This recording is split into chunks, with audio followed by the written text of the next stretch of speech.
मान्यवर, आतंकवाद के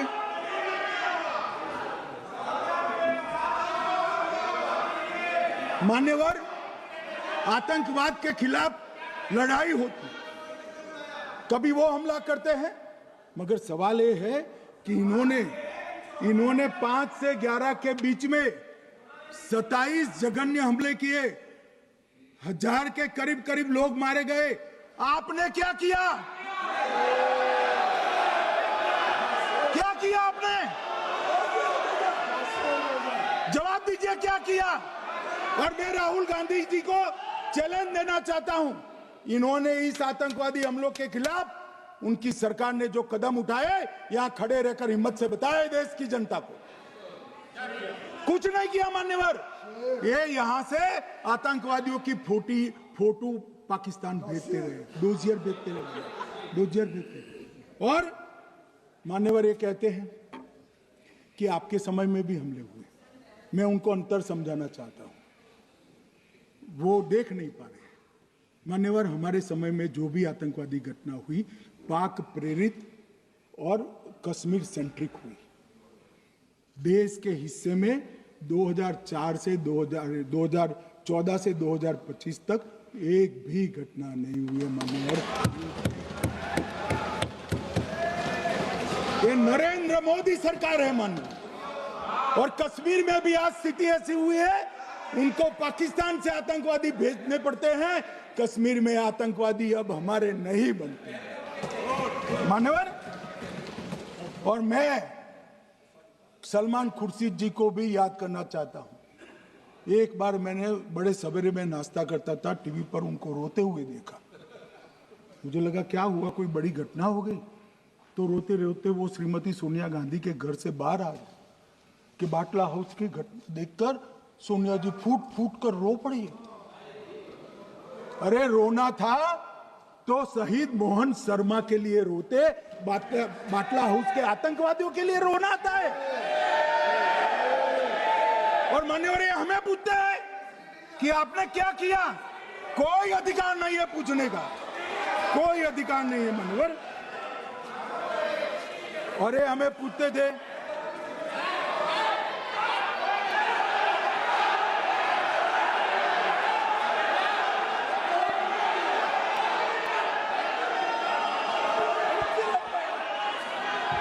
मान्यवर, अभी 25% बाकी।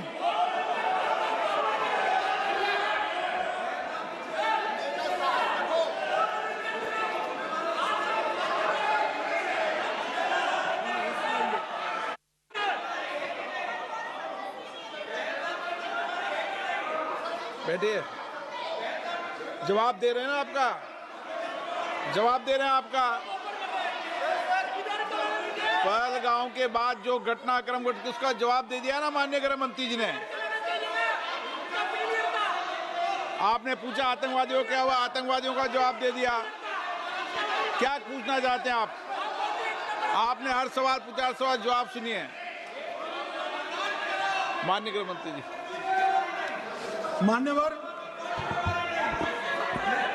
मान्यवर, इन लोगों को कल ऐसा था कि ये जो बेसरन के गुनहगार है वो पाकिस्तान भाग गए, तो बड़े आवाज से पूछते थे, भाग गए, गृह मंत्री क्या करता है, जिम्मेदारी ले। हमारी तो सेना ने ठोक दिया, सीआरपीएफ ने ठोक दिया मान्यवर। अब मेरा तो जवाब बनना ना देता है, ना वो मांगना बनता है। मगर मैं उनको कुछ पूछना चाहता हूं।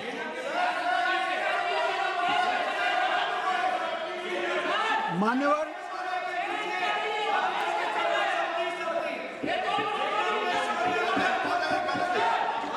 प्लीज, मारेगी तो सेना है ना, सेना अब ऐसे भी मारेगी ना, तो वो भी ये कह रहे हैं सेना और सीआईएसएफ ने मारा।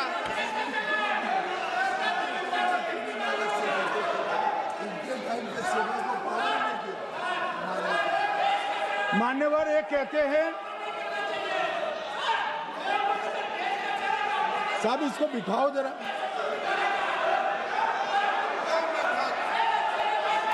हाँ, प्लीज बैठिए बैठिए बैठिए बैठिए बैठिए।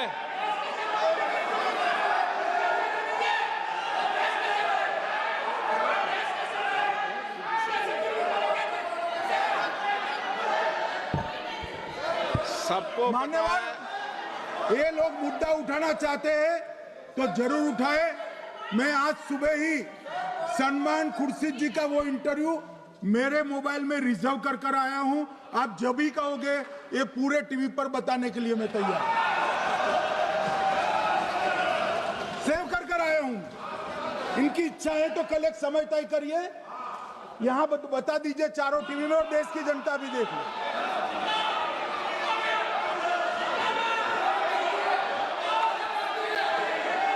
मान्यवर कह रहे हैं बताओ, आप बताओ, बताना है या नहीं बताना? नहीं, पूछो ना उनको।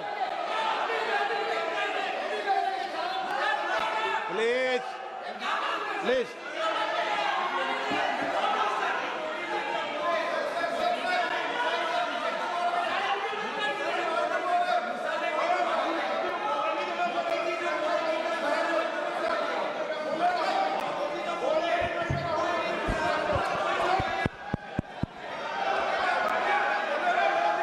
बिट्टू बैठ जाओ। मान्यवर ये पूछ रहे थे कि क्यों भाग गए। अब मेरा समय काफी जाया गया, मैं जरा संक्षिप्त में कहता हूं, घटनाओं पर नहीं जाऊं। दाऊद इब्राहिम कासकर 1986 में भागा, श्री राजीव गांधी की सरकार। सैयद सलाउद्दीन 93 में भागा, कांग्रेस की सरकार। टाइगर मेमन 93 में भागा, कांग्रेस की सरकार। अनीस इब्राहिम कासकर 93 में भागा, इनकी सरकार। रियाज भटकल 2007 में भागा, इनकी सरकार। इकबाल भटकर 2010 में भागा, इनकी सरकार। मिर्जा सादाब बेग 2009 में भागा, इनकी सरकार। अब मान्यवर मेरा तो जवाब मांग लिया, हमारे सुरक्षा बलों ने मेरा जवाब भी दे दिया, अब राहुल गांधी इसका जवाब दे।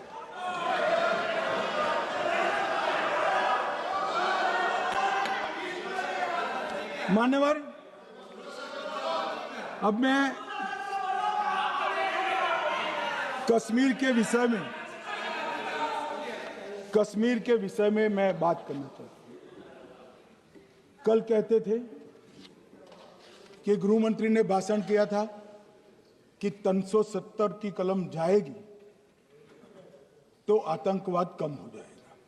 क्या हो? मान्यवर मेरा हिसाब देना बनता है। हम भारतीय जनता पार्टी के कार्यकर्ता हैं, ये नरेंद्र मोदी जी की सरकार है, हम जवाबदेह होते हैं जनता के प्रति, संसद के प्रति और देश के हितों के प्रति। मैं आज देश की जनता के सामने 2004 से 14 और 2015 से 25 10-10 साल का लेखा जोखा रखना चाहता हूं। 2004 से 14 में अखंड सोनिया मनमोहन की सरकार थी 10 साल की, और 15 से 25 अखंड रूप से नरेंद्र मोदी जी की सरकार। कश्मीर में टेरर इंसिडेंट 7217 हुए थे 2004 से 14 में। 70% की कमी के साथ 2150 हो गए 1525। नागरिकों की मृत्यु 2004 से 14 में 1770 हुई, 2015 से 25 में कम होकर 357 हो गई, 80%। सिक्योरिटी फोर्सेस की मृत्यु 1060 हो गई उस वक्त, और हमारे समय में 542 हुई, और टेररिस्टों की मृत्यु में 123% की वृद्धि हुई। ये हमें पूछ रहे हैं क्या हुआ? आंकड़े से भाग नहीं सकते भाई, आंकड़े से भाग नहीं सकते। और अब मैं कहता हूं कि धारा 370 ने कश्मीर में आतंकवादी इकोसिस्टम को नष्ट कर दिया है, जिस धारा 370 को आपने इतने साल तक बचा कर। हमने जीरो टेरर प्लान बनाया है, एरिया डोमिनेशन प्लान बनाया है, मल्टी लेवल डिप्लॉयमेंट किया है, सुरक्षा जेलें बनाई हैं, 98% ट्रायल अब वीडियो पर हो रहे हैं। हमने संचार साधन बसाए हैं और 702 फोन विक्रेता जेल में डाले, 2667 सिम कार्ड बन गए। हमने एक जमाना था साहब, 10-10 हजार लोगों के जनाजे निकलते थे। पूरे देश ने घटनाएं देखी होगी, बुरहान वानी मर गए, फला मर गए, ढिका मर गए, 10-10 हजार। अब जो मारा जाता है उसको वही दफना दिया जाता है। किसी भी आतंकवादी को उसका महिमा मंडन करने के लिए जनाजे की इजाजत नरेंद्र मोदी के शासन में नहीं। मान्यवर, आतंकवादियों के सगे वाले और समर्थक चुन चुन कर हमने नौकरियों से निकाले, पासपोर्ट रद्द कर दिए हैं, गवर्नमेंट कॉन्ट्रैक्ट रद्द कर दिए हैं, 75 से ज्यादा आतंकी समर्थकों को कोर्ट से ऑर्डर लेकर सरकार से बर्खास्त कर दिया गया है। बार काउंसिल उनके समर्थकों से भरी थी, सस्पेंड कर नया लोकप्रिय चुनाव हमने कराया है। मान्यवर, कई संगठन बैन करे, मैं बाद में बताता हूं। विशेष यूएपीए अदालतें बनाई हैं, लगभग मार्च 22 से 25 के बीच में यूएपीए के 2267 मामले हमने जब्त किए हैं, दर्ज किए हैं, 374 कुर्की किए हैं। और परिणाम क्या है मान्यवर? ये पूछ रहे हैं परिणाम क्या है? शुतुरमुख वृत्ति से अगर मिट्टी में सर रखकर बैठोगे तो कुछ नहीं, सूर्य भी नहीं दिखेगा। मान्यवर, परिणाम आया है। पहले ऑर्गेनाइज टाउन पेल्टिंग साल की 2654 होती थी एवरेज इनकेस में। कितनी मान्यवर? 2654 पथराव होते हैं, 2024 में 0 हो गए। मान्यवर, ऑर्गेनाइज हड़ताल पाकिस्तान से ऐलान करते थे, घाटी बंद रहती थी। पाकिस्तान की भी हिम्मत नहीं है, घाटी में भी हिम्मत नहीं है। इनके समय में साल में 132 दिन घाटी बंद रहती थी, अब ऑर्गेनाइज हड़ताल 3 साल से 0 है। मान्यवर, टाउन पेल्टिंग में नागरिकों की मृत्यु हर साल 112 होती थी, 3 साल से नागरिकों की मृत्यु 0 है। मान्यवर, जख्मी होते थे 6235 लोग टाउन पेल्टिंग में, आज 0। मान्यवर, आज मैं बताता हूं, एक समय में हुर्रियत के नेताओं को यहां वीआईपी ट्रीटमेंट मिलती थी, हुर्रियत के साथ चर्चा करते थे, और ये हुर्रियत वाले आते थे, रेड कारपेट पूरा रोड खाली कर सीधा आता था, और मनमोहन सरकार के दूत इनके साथ चर्चा करते थे। सारे हुर्रियत के कंपोनेंट हमने बैन कर दिए हैं, सारे जेल की सलाखों के पीछे। हम कोई हुर्रियत से बात करना नहीं चाहते। मैं सदन में नरेंद्र मोदी जी की नीति दोहराना चाहता हूं। हुर्रियत टेररिस्ट संगठनों के आउटफिट है, हम इनसे बात नहीं करेंगे। हम अगर किसी से बात करेंगे तो घाटी के युवाओं के साथ बात करेंगे, हुर्रियत के साथ बात। मान्यवर, चुनाव के दौरान डर का माहौल होता था, अब 98.3% मतदान हुआ पंचायत चुनाव। कांग्रेस की बंद बहिष्कार का समय बंद हो गया। सेपरेटिस्ट बात करना चाहते थे, अब वो नहीं कर सकते। और मान्यवर, 2019 के बाद हमने कितने संगठन बैन करे, मैं बोलना चाहता हूं, थोड़ा समय चाहिएगा मान्यवर।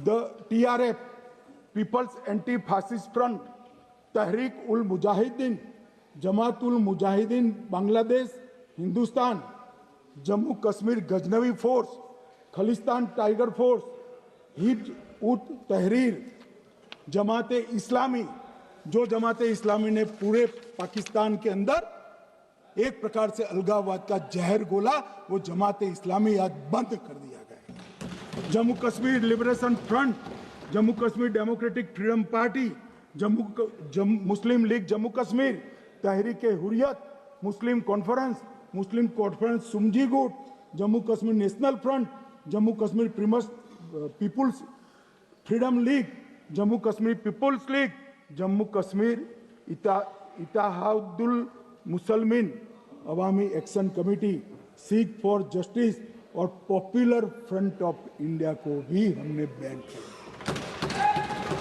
और ये शांति ऐसे नहीं हुई है। और ये कहते हैं कि एक भी घुसपैठ नहीं होती है। कभी गए हो आप पाकिस्तान? तो कई बार गए हो गए आप सीमा पर गए हो? पाकिस्तान तो कई बार गए हो। फिर से बोलता हूं, सीमा पर गए हो, सीमा के माध्यम से पाकिस्तान गए हो। हमारे जवानों की कठिनाई देखो साहब, -43 डिग्री में पहाड़ पर रहकर नदी नालों के बीच में चौकी करते हैं। कोई घुस गए तो क्या हुआ? कोई घुस गया वो बचेगा नहीं। यहां हम उसको या तो अरेस्ट करेंगे या तो एनकाउंटर में वो मारा जाएगा, बचेगा कोई नहीं। इनको सीमा की भौगोलिक कठिनाइयां मालूम नहीं।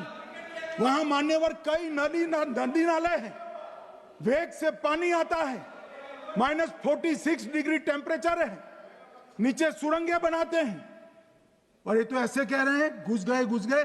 अरे भाई, आपके मन में तो, आपके समय में तो घुसने की जरूरत ही नहीं थी। आप बुलाते थे वीजा देकर, क्यों घुसेंगे? घुसने की जरूरत ही नहीं। जैसे आप पाकिस्तान जाते हो वैसे वो यहाँ आते। मानवर, अब ये कैसे हमें पूछ सकते हैं? मान्यवर,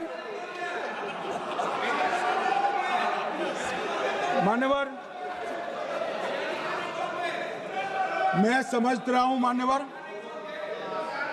मान्यवर, मैं समझ रहा हूं पोटा का विरोध करने वाले को नरेंद्र मोदी की आतंकवादी विरोधी नीति नहीं पसंद आई। मैं समझ रहा हूं पोटा रद्द करने वाले को नरेंद्र मोदी जी की एंटी टेरर नीति पसंद नहीं आई। मैं समझ रहा हूं टेररिस्टों का बचाव कर वोट बैंक बनाने वालों को एक कोई नीति पसंद नहीं आएगी। मानवर, इसका विरोधी होना है।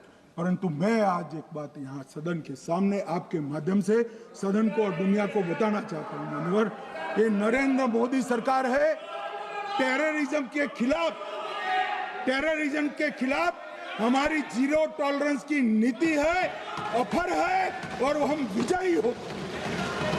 और मान्यवर, मैं फिर से अंत में ऑपरेशन महादेव में जुड़े हुए सेना, सीआरपीएफ और जम्मू कश्मीर पुलिस के सभी जवानों को 2 हाथ जोड़कर प्रणाम कर बहुत बहुत धन्यवाद।